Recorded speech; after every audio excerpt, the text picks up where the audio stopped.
Hey guys, TG high court classes start చేశాం కదా. ఈరోజు మనం పాలిటీ చూద్దాం. పాలిటీలో ఇంపార్టెంట్ టాపిక్ పంచాయతీ రాజ్ గురించి చూద్దాం. సో ఈ పంచాయతీ రాజ్ ఇంకా మున్సిపాలిటీ నుండి 1 క్వశ్చన్ అయితే కంపల్సరీ ఎక్స్పెక్ట్ చేయొచ్చు. సో ఈరోజు పంచాయతీ రాజ్ గురించి చూద్దాము.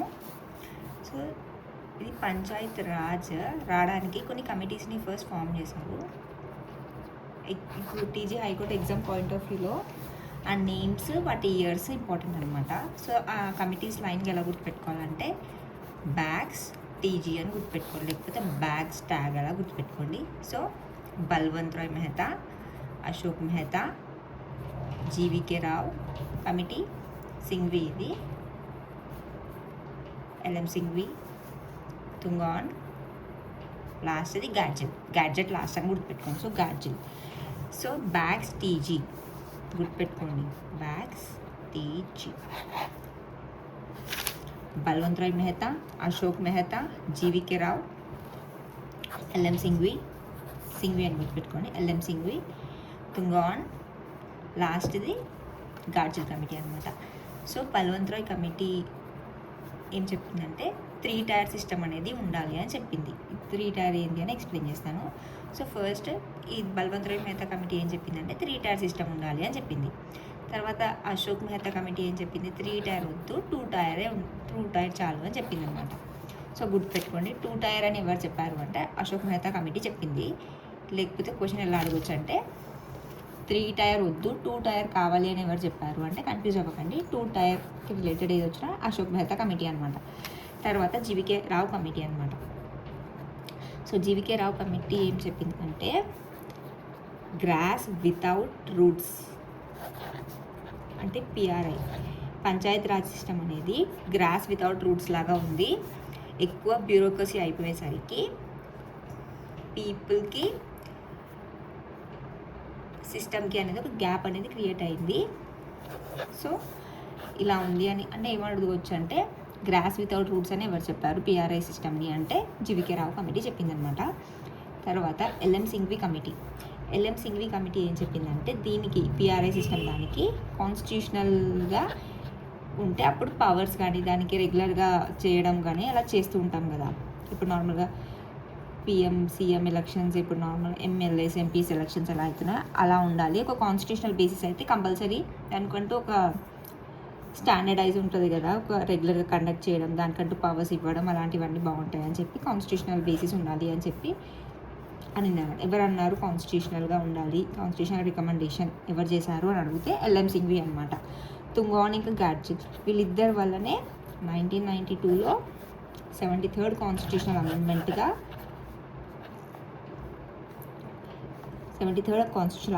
వచ్చిందనమాట. ఇది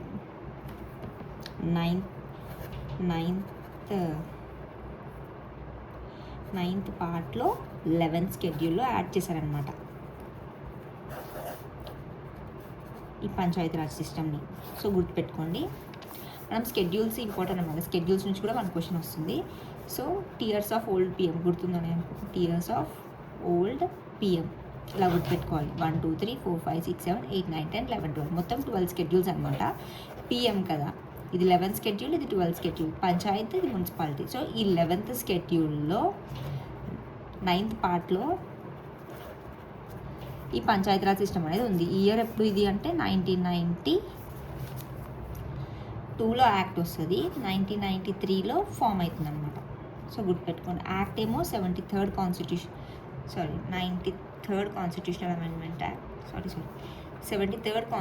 అమెండ్మెంట్ యాక్ట్ ద్వారా 1992లో యాక్ట్ వస్తుంది. అది వచ్చింది ఎప్పుడు అంటే 1993లో వస్తుంది అనమాట.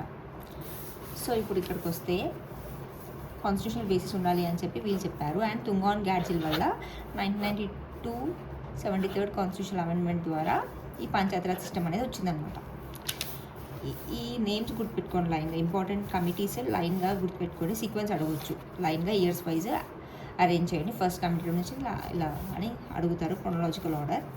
ఇంకొకటి ఏం అడగవచ్చు అంటే ఇవి 3 టైర్ సిస్టమ్ ఎవరు చెప్పారు, Balwant Rai committee. 2 tier Ashok Mehta, GVK Rao కదా, గ్రాస్ వితౌట్ రూట్స్ అని చెప్పింది పిఆర్ఐ సిస్టమ్ని. ఎల్ఎం సింఘ్వి అని చెప్పింది కాన్స్టిట్యూషనల్ బేసిస్ ఉండాలి దానికి అని చెప్పింది.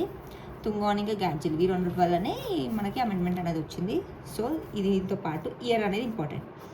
బల్వంత్ రాయ్ ఫస్ట్ గుర్తుపెట్టుకుని మనకి 1950 టైంలో మనం రిపబ్లిక్ డే అప్పుడు సెలబ్రేట్ చేసుకుంటాం కదా అప్పటి నుండి. సో దాని తర్వాత 1957లో బల్వంత్ రాయ్ మెహతా కమిటీ వస్తుంది. తర్వాత 20 ఇయర్స్కి 1977లో అశోక్ మెహతా. తర్వాత ఈ మిగతావన్నీ 1980స్లో వస్తుంది. సో ఇది 1985లో వస్తుంది.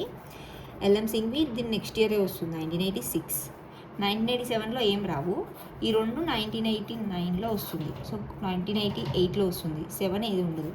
సో 1988 గుర్తుపెట్టుకోండి. సో ఫస్ట్ 1957లో, తర్వాత 20 ఇయర్స్కి 1977కి, 1985, 6, 7 లేదు, మళ్ళీ రెండు 1988 ఇయర్స్ అలా గుర్తుపెట్టుకోండి. సో ఇది అయిపోయింది. తర్వాత ఏంటంటే ఇక్కడికి ఆగిపోయినాయి కమిటీస్ 1988కి. ఎందుకంటే 1989 నుండి గవర్నమెంట్ అనేది స్టార్ట్ చేసింది అనమాట. తన ప్రాసెస్ స్టార్ట్ చేసింది గవర్నమెంట్. సో ఫస్ట్ 1989లో ఇద్దరు అనమాట. ఒకరు అప్పుడు రాజీవ్ గాంధీ గవర్నమెంట్ ఉండే అనమాట. రాజీవ్ గాంధీ గవర్నమెంట్ ట్రై చేసింది టీఆర్ఎస్ సిస్టమ్ని తీసుకురావడానికి. కాకపోతే రాజ్యసభ అనేది రిజెక్ట్ చేసింది, యాక్సెప్ట్ చేయలేదు. సో అది అక్కడికే ఆగిపోయింది అనమాట. తర్వాత 1989లోనే వీపీ సింగ్ గవర్నమెంట్ వచ్చింది. వాళ్ళు కూడా ట్రై చేస్తారు, కాకపోతే వాళ్ళు కూడా ఫెయిల్ అయిపోతారు. లాస్ట్కి పివి నరసింహారావు గవర్నమెంట్ వచ్చినప్పుడు 1992లో 73rd కాన్స్టిట్యూషనల్ అమెండ్మెంట్ యాక్ట్ తీసుకొచ్చి 1993 ఏప్రిల్ 24th గుర్తుపెట్టుకోవాలి. ఈ డేట్ చాలా ఇంపార్టెంట్, ఎందుకంటే ఈ డేట్ని మనం సెలబ్రేట్ చేసుకుంటాము. సో ఏప్రిల్ 24th 1993 అప్పుడు వస్తుంది అనమాట. ఏప్రిల్ 24th మనము నేషనల్ పంచాయత్ రాజ్ డేగా సెలబ్రేట్ చేసుకుంటాం. పంచాయత్ రాజ్ డేగా. సో ఏప్రిల్ 24th ఇంపార్టెంట్ గుర్తుపెట్టుకోండి. 1993కి వచ్చిందనమాట. యాక్ట్ ఏమో 1992 73rd constitutional amendment act Narasimha Rao government తీసుకొస్తుంది అనమాట. ఇంపార్టెంట్. ఎవరు తీసుకొస్తారు, ఏ గవర్నమెంట్ తీసుకొస్తారు, అండర్ విచ్ ప్రైమ్ మినిస్టర్షిప్ వచ్చింది అని అడగవచ్చు. సో గుర్తుపెట్టుకోండి. ఏప్రిల్ 24th గుర్తుపెట్టుకోండి. అండ్ ఇక్కడ మనం బల్వంత్ రాయ్ మెహతా చదువుతాం కదా, ఇతను 3 టైర్ సిస్టమ్ తీసుకురావాలి అనుకున్నాడని. ఇతన్ని ఫాదర్ ఆఫ్ పంచాయత్ రాజ్ అంటారనమాట. సో నేషనల్ పంచాయత్ రాజ్ డేగా ఏప్రిల్ 24th సెలబ్రేట్ చేసుకుంటాం, ఎందుకంటే 1993 రోజు వస్తుంది కాబట్టి అది. And father of Panchayat Raj ఎవరు అంటే బల్వంత్ రాయ్ మెహతా. సో ఈ బల్వంత్ రాయ్ మెహతా ఏం చెప్పాడు, 3 టైర్ సిస్టమ్ అని చెప్పాడు కదా. సో 3 టైర్ సిస్టమ్ అంటే ఏంటంటే విలేజ్ లెవెల్లో, విలేజ్కి పైన మండల్ లెవెల్లో, మండల్కి పైన డిస్ట్రిక్ట్ లెవెల్లో, ఇలా 3 లెవెల్స్లో local government, local self government అనేది ఉండాలి అని చెప్పి నేను చెప్పాడనమాట. సో విలేజ్ లెవెల్లో గ్రామ పంచాయతీ ఉండాలి, డిస్ట్రిక్ట్ లెవెల్లో జిల్లా పరిషత్ ఉండాలన్నమాట. ఇక్కడ ఏముండాలి, పంచాయత్ సమితి ఉండాలి అని చెప్పాడనమాట ఆయన.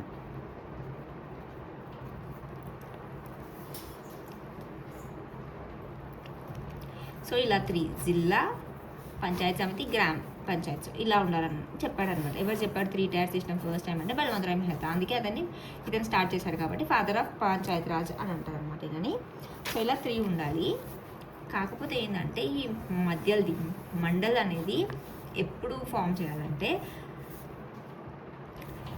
ఒకవేళ 20 lakhs కంటే పాపులేషన్ తక్కువ ఉందనుకో ఇది అవసరం లేదు. ఒక స్టేట్లో 20 lakh పాపులేషన్ అంటే 2 million పాపులేషన్ కంటే తక్కువ ఉంటే ఈ మిడిల్ సిస్టమ్ ఏదైతే ఉందో మండల్ లెవెల్లో పంచాయత్ సమితి అనేది అవసరం లేదు. అది గుర్తుపెట్టుకోండి. అప్పుడు 2 టైర్ సిస్టమే ఉండొచ్చు ఆ స్టేట్లో. సో ఇదనమాట. సో ఇప్పుడు మనము ఇవి అసలు ఎలా తీసుకొచ్చారు అది స్టార్ట్ చేద్దామంటే ఫస్ట్ డిపిఎస్పిలో మనకి గాంధీయన్ ప్రిన్సిపల్స్కి ఉంటాయన్నమాట. అందులో ఆర్టికల్ 40 అనేది గాంధీయన్ ప్రిన్సిపల్ రిలేటెడ్ అనమాట. అందులో ఏముంటుంది ఆర్టికల్ అంటే స్టేట్ విలేజ్ పంచాయత్ని ఆర్గనైజ్ చేసి దానికి పవర్స్ని ఇవ్వాలి, అథారిటీని ఇవ్వాలి. అది ఎవరికి, స్టేట్ లెజిస్లేచర్కి పవర్ ఇచ్చిందనమాట. చూసుకోవాలి, విలేజ్ పంచాయత్ ఉండాలి, ఒక విలేజ్లో ఒక పంచాయతీ ఉండాలి, దానికి పవరింగ్ అథారిటీ ఇవ్వాలి అని ఈ ఆర్టికల్ చెప్పింది. ఆర్టికల్ 40 డిపిఎస్పి కింద వస్తుందన్నమాట. సో ఇది చెప్పింది. దాని తర్వాత ఏమైందంటే 1882లో, దానికి ముందే 1882లో ఇందాక మనం 1988లో గుర్తుందిగా తుంగోనింగ గ్యాడ్జిల్. సో 88 కదా, ఇక్కడ అదే 1882లో ఏమైందంటే రిప్ అని ఒక రిజల్యూషన్ పాస్ చేస్తారంట బ్రిటిష్ గవర్నమెంట్ ఉన్నప్పుడు. సో రిప్ అండ్ రిజల్యూషన్ని Magna Carta of local self government in ఇండియాగా మనం అనుకుంటాం అన్నమాట. సో గుర్తుపెట్టుకోండి, 1882లో రిప్ అండ్ రెజల్యూషన్ పాస్ చేస్తారు. ఆ రెజల్యూషన్ని మనం Magna Carta of local self గవర్నమెంట్గా అనుకుంటాం అనమాట. గుర్తుపెట్టుకోండి, ఇంపార్టెంట్ పాయింట్. తర్వాత ఫస్ట్ డిస్ట్రిక్ట్ ఎక్కడ ఈ పంచాయతీరాజ్ సిస్టమ్ని చూసాము మనం అంటే ఇప్పుడు కాదు, ఇది 1992లో యాక్ట్ వస్తుంది, 73rd కాన్స్టిట్యూషన్ అమెండ్మెంట్ వచ్చి 1993 ఏప్రిల్ 24కి ఫోర్స్లోకి వస్తుంది. కాకపోతే దీనికంటే ముందే జవహర్లాల్ నెహ్రూ టైంలోనే ఎక్స్పెరిమెంటల్ బేసిస్గా ఏం చేస్తారంటే రాజస్థాన్లోని నగౌర్ అనే డిస్ట్రిక్ట్లో ఫస్ట్ టైం పంచాయతీరాజ్ సిస్టమ్ని అడాప్ట్ చేస్తారన్నమాట. ఎలా ఉంటుందని ఎక్స్పెరిమెంట్ చేయడానికి ఎక్కడ చేశారో ఫస్ట్ డిస్ట్రిక్ట్ ఏది అంటే రాజస్థాన్లోని నగౌర్ డిస్ట్రిక్ట్ అనమాట. ఎప్పుడు ఏ రోజు చేశారనమాట 2 అక్టోబర్ 2 రోజు చేశారనమాట 1959. సో ఎప్పుడు బల్వంతరాయ్ మీద చెప్పారు కదా 3 టైర్ సిస్టమ్ కావాలి అని 1957లో. దాని తర్వాత 1959లో 2 అక్టోబర్ అప్పుడు అడాప్ట్ చేసుకుంటారనమాట రాజస్థాన్ నగౌర్ డిస్ట్రిక్ట్లో. సో ఇది ఫస్ట్ డిస్ట్రిక్ట్ అనమాట. గుర్తుందని అనుకుంటున్నాను ఇప్పటి వరకు. సో దీని తర్వాత సో పంచాయతీరాజ్ సిస్టమ్ అనేది మనకి ఎలా అయితే ఇండియాలో ఉంటుందో స్టేట్కి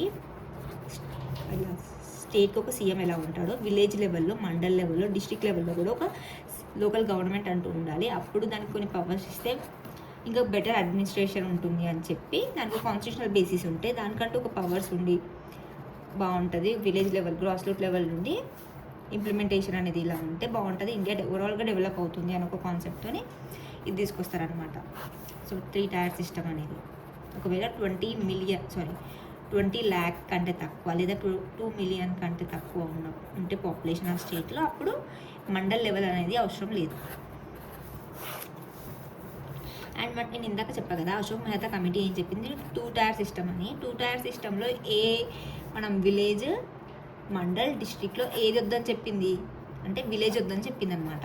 డిస్ట్రిక్ట్ ఇంకా మండల్ 2 ఉండాలి, విలేజ్ వద్దు అని చెప్పింది. సో గుర్తుపెట్టుకోండి, విలేజ్ వద్దు అని చెప్పింది. సో కాన్స్టిట్యూషనల్గా ఇచ్చాము మనం దీనికి. కాన్స్టిట్యూషనల్లో ఉంది ఇప్పుడు ఈ ఆర్టికల్స్ ఎక్కడ నుండి ఎక్కడి వరకు ఉంది అని అడుగుతారు. 243 to 243 వరకు ఉంది పంచాయతీరాజ్ సిస్టమ్ అనేది.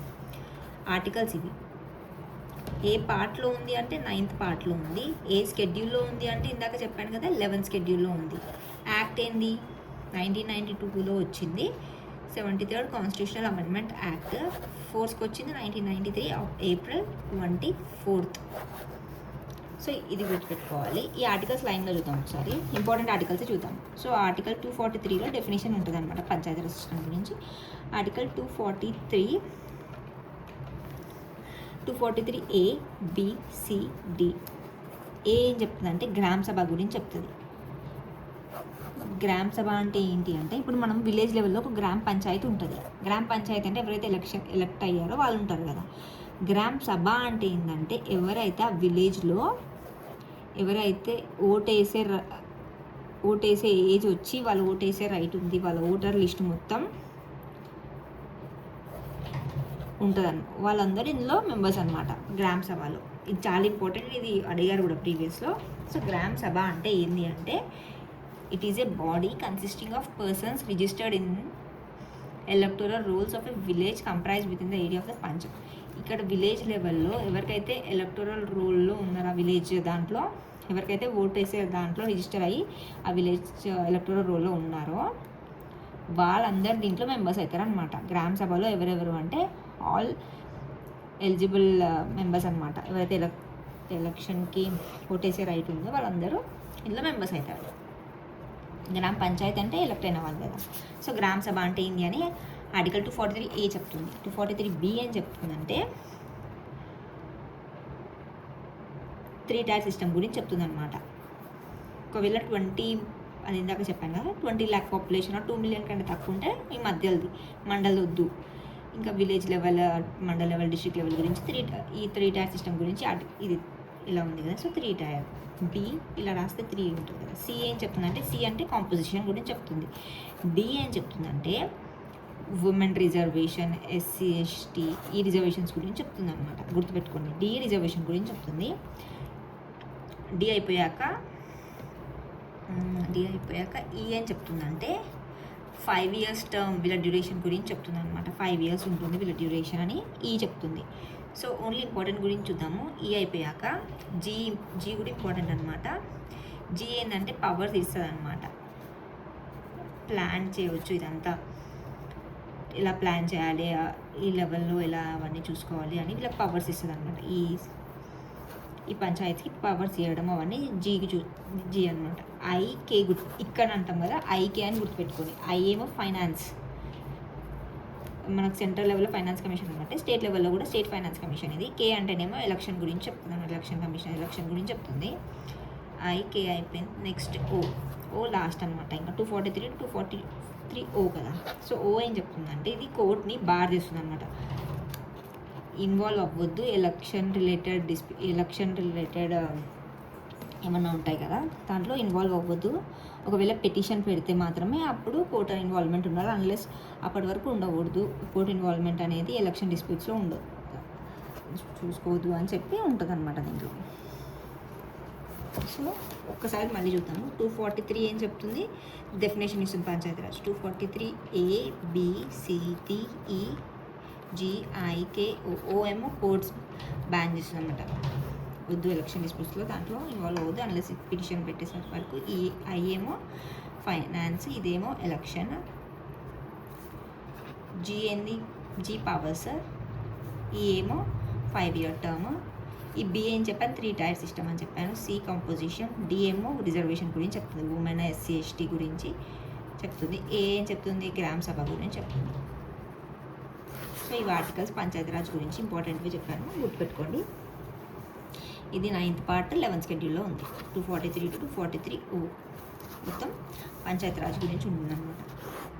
సో ఇందాక చెప్పాను కదా, గ్రామ సభ అంటే ఏంది, అన్ని ఎలక్టోరల్ ఓట్స్ మొత్తం ఎలక్టోరల్ రోల్స్లో ఉన్న పర్సన్స్ అందరూ దీంట్లో మెంబర్స్ అవుతారు అనమాట, ఆ విలేజ్కి చెందిన వాళ్ళు.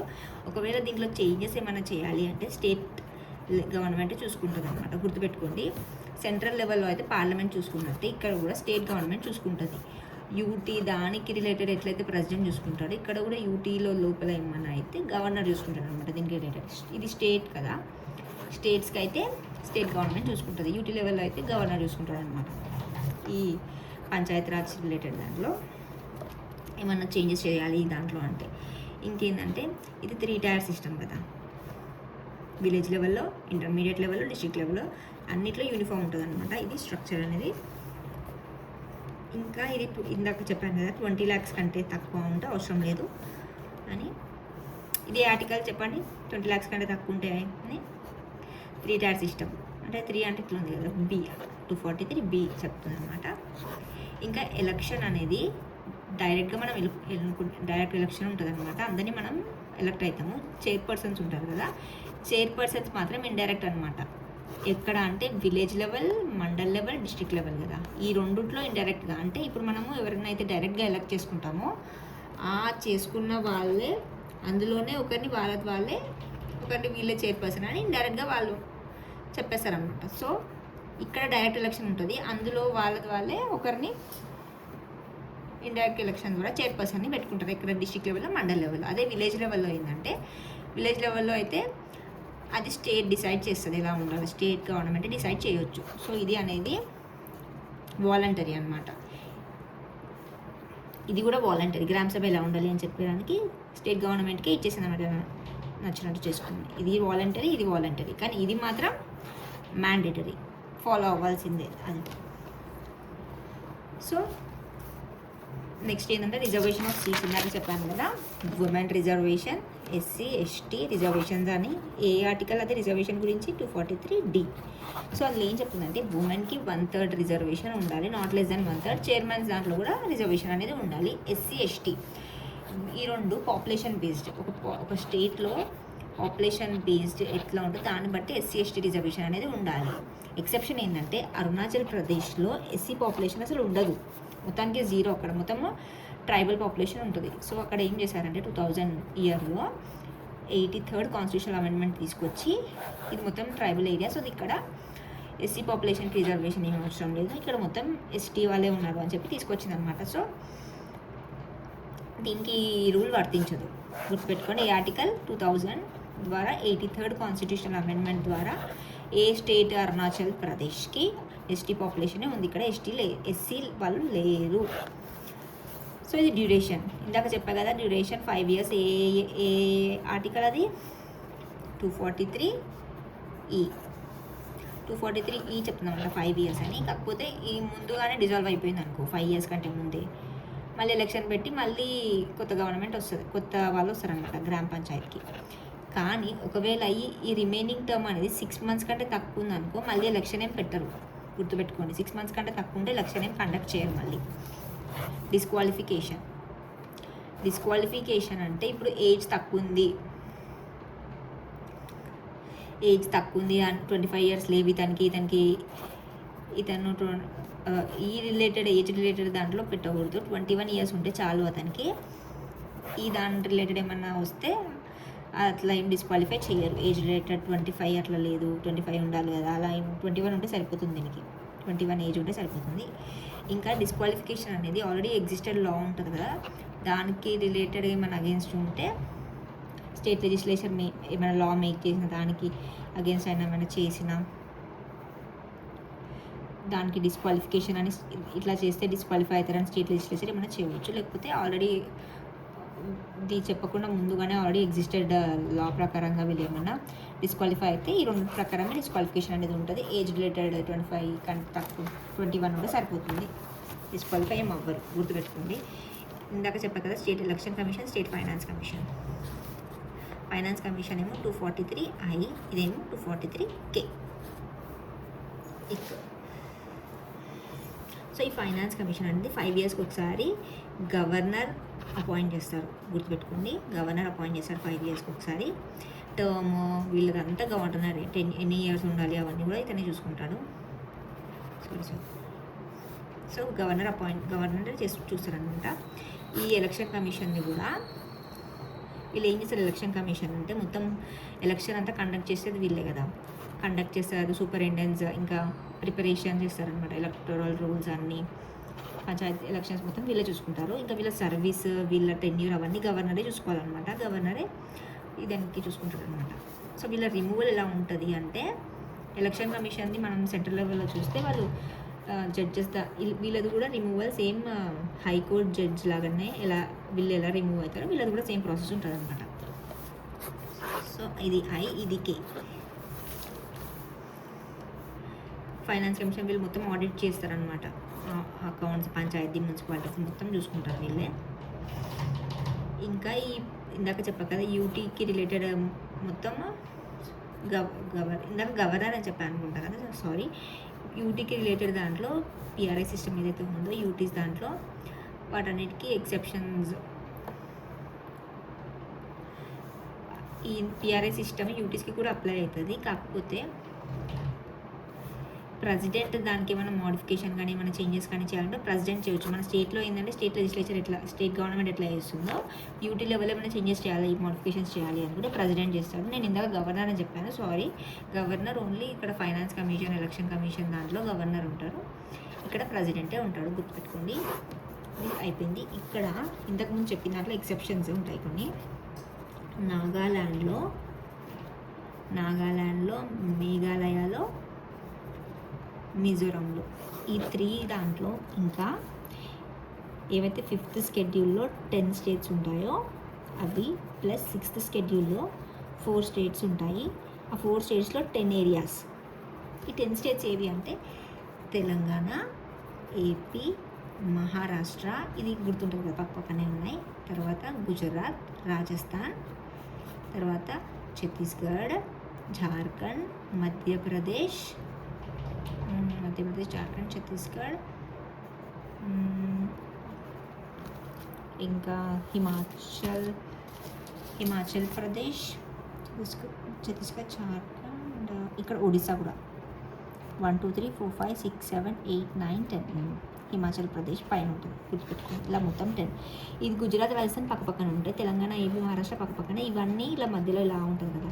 ఛత్తీస్గఢ్, జార్ఖండ్, మధ్యప్రదేశ్, ఒరిస్సా, ఇదంతా ఇంకొకటి పైన హిమాచల్ ప్రదేశ్ ఉంటుంది. ఇవన్నీ 10 స్టేట్స్. ఈ 6th స్టేట్ ఇవన్నిటికీ ఎక్సెప్షన్స్ ఉంటాయన్నమాట.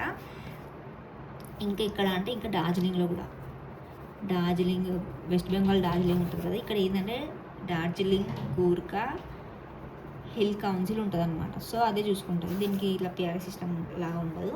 సో ఇవన్నీ ఎక్సెప్షన్ ఉంటుంది. కాకపోతే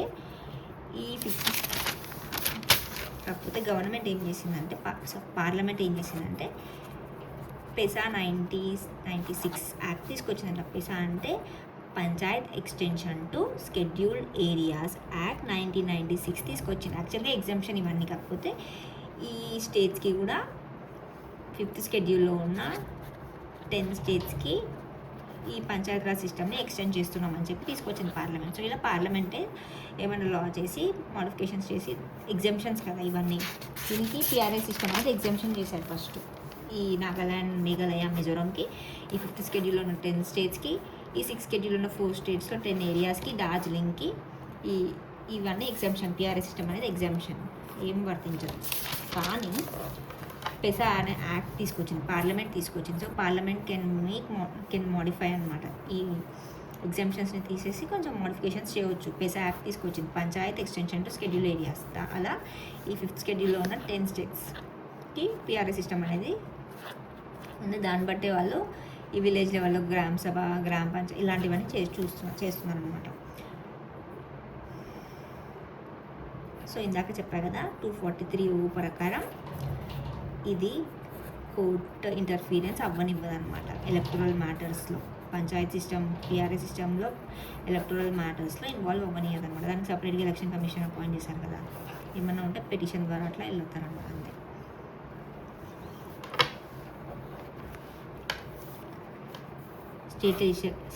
స్టేట్ లెజిస్లేచర్ వెళ్ళి పిటిషన్ పెడితే అప్పుడు కోర్ట్స్ అనేది రెస్పాండ్ అవ్వాలి. అప్పటి వరకు కోర్ట్స్ ఇన్వాల్వ్మెంట్ అనేది ఉండకూడదు అని స్పెషల్గా ఆర్టికల్ కూడా తీసుకొచ్చింది 243 అని. నెక్స్ట్ ఈ పంచాయత్ రాజ్ సిస్టమ్ దాంట్లో మొత్తం 29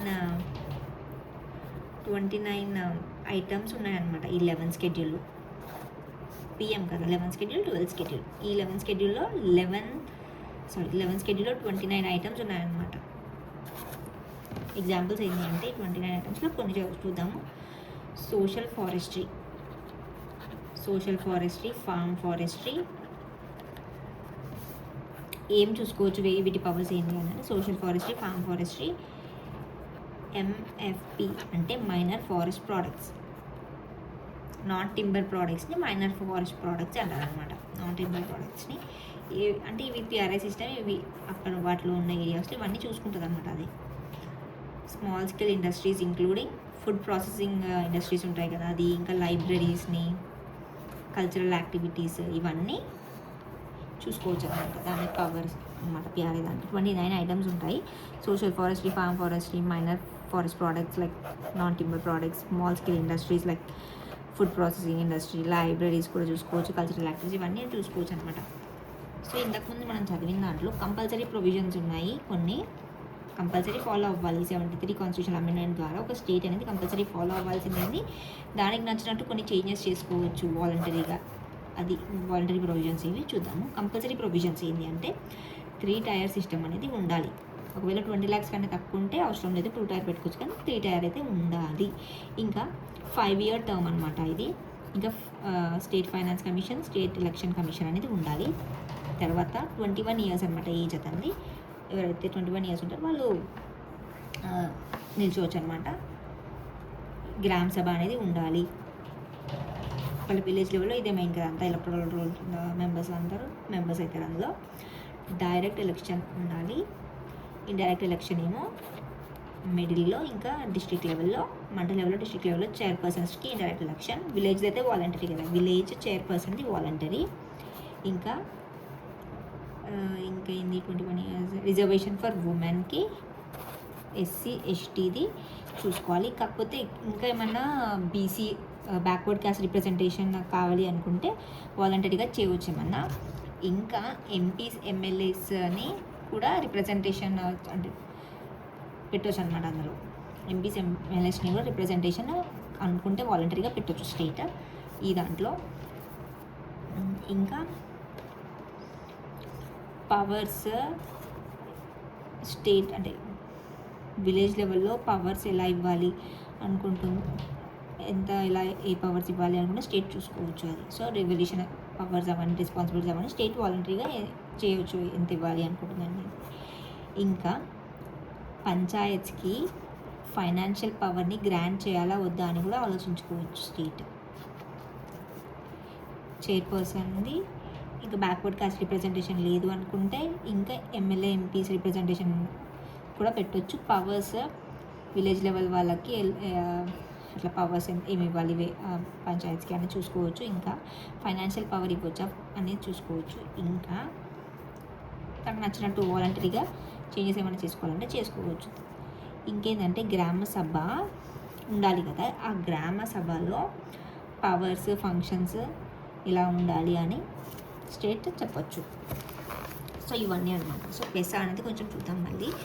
పెసా 1996. పెసా అంటే ఏంది? Panchayat extension to schedule areas 1996 act కదా ఇది, షెడ్యూల్ ఏరియాస్ యాక్ట్. ఇది పార్ట్ 9లో ఉంది.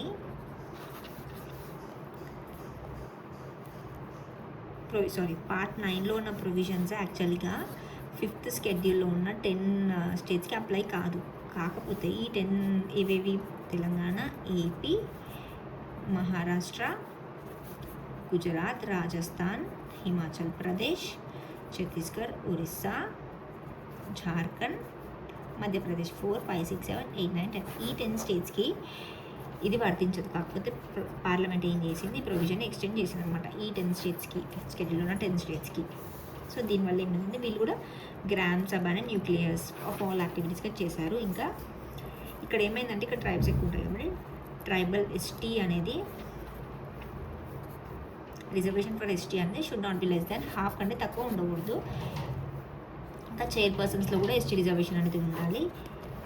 ఒకవేళ తక్కువ ఉంది ఎస్టీ రిప్రజెంటేషన్ అనుకుంటే నామినేట్ చేయవచ్చు అనమాట స్టేట్. కాకపోతే not more than 1/10 of total members of the elect అయిన దాంట్లో మొత్తం దాంట్లో 1/10 కంటే ఎక్కువ ఉండకూడదు అనమాట ఈ వీళ్ళు నామినేట్ చేసిన మెంబర్స్. సో అలా అనమాట. ఇంకా ఈ గ్రామ సభ ఇంపార్టెంట్ ఏంటి అంటే ఇక్కడ ఈ గ్రామ సభని కన్సల్ట్ అయ్యే ఏమన్నా ల్యాండ్ అక్వజిషన్ కానీ ఇక్కడ మైనర్ మినరల్స్ ఉంటాయి కదా, మైనర్ మినరల్స్ మైనింగ్ లీజ్కి ఇస్తారు కదా, అవన్నీ గ్రామ సభని అడగాలి. అడిగిన తర్వాత డెసిషన్ తీసుకోవాలి. ఇంకా లిక్కర్ ఇంటాక్సికెన్స్ రిలేటెడ్ థింగ్స్ కానీ development projects, land acquisition development projects ఇవన్నీ ఆ ఏరియాస్లో ఉన్నాయనుకో, అప్పుడు ఎవరైతే చేయాలనుకుంటున్నారో వాళ్ళు గ్రామ సభ పర్మిషన్ తీసుకొని చేయాలన్నమాట. ఈ ఎస్పెషల్గా ఇది మైనర్ మినరల్స్ ఏవైతే ఉన్నాయో మైనింగ్ రిలేటెడ్ది కంపల్సరీ గ్రామ సభకి అడిగి మాత్రమే చేయాలన్నమాట.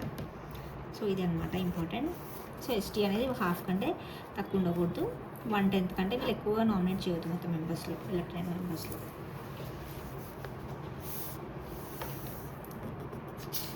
సో ఇది పంచాయతీరాజ్ సిస్టమ్. నెక్స్ట్ క్లాస్లో పాలిటీ వీడియోలో మున్సిపాలిటీ గురించి చూద్దాము.